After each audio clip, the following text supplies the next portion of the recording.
Monsieur le Président. Merci Monsieur le Président. Monsieur le Ministre, non content de mettre le pays dans la rue et bientôt à l'arrêt sur les retraites, votre gouvernement vient de provoquer un nouveau vent de colère contre la suppression de postes et de classes dans l'éducation nationale. Parents, élèves et enseignants ont découvert en janvier une carte scolaire actant sans concertation 1000 suppressions de postes en primaire et 500 dans le secondaire.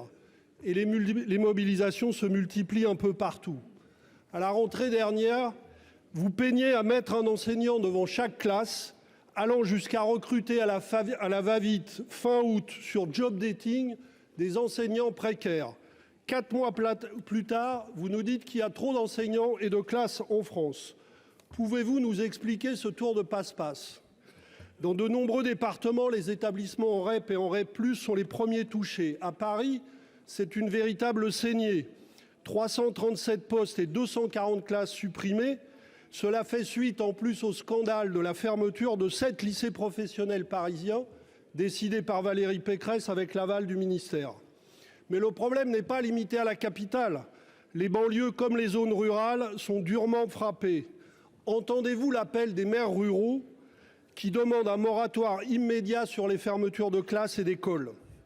Monsieur le ministre, pendant la Covid, le gouvernement nous expliquait que le temps éducatif devait être protégé comme la prunelle de nos yeux. Aujourd'hui, vous jetez tout ça aux oubliettes. L'éducation nationale redevient une cible prioritaire des coupes budgétaires. Alors, les mêmes dogmatismes budgétaires ont fabriqué les pénuries et les déserts médicaux dont nous souffrons aujourd'hui dans tout le pays. Monsieur le ministre, allez-vous créer les pénuries et les déserts éducatifs de demain? Pour vous répondre, la parole est au ministre de l'Éducation nationale et de la jeunesse, Monsieur Pap Ndiaye. Merci Monsieur le Président, Mesdames et Messieurs les sénateurs, Monsieur le Président Laurent.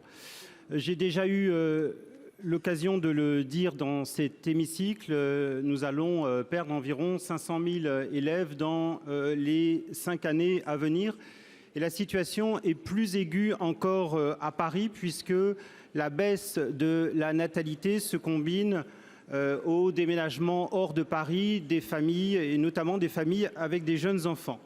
Alors quelle est la réalité de la situation à Paris? Permettez-moi 3 données. La première, c'est le nombre, la diminution du nombre d'élèves à Paris. Elle est de moins 20% ces 10 dernières années et cela va continuer dans les 5 années à venir.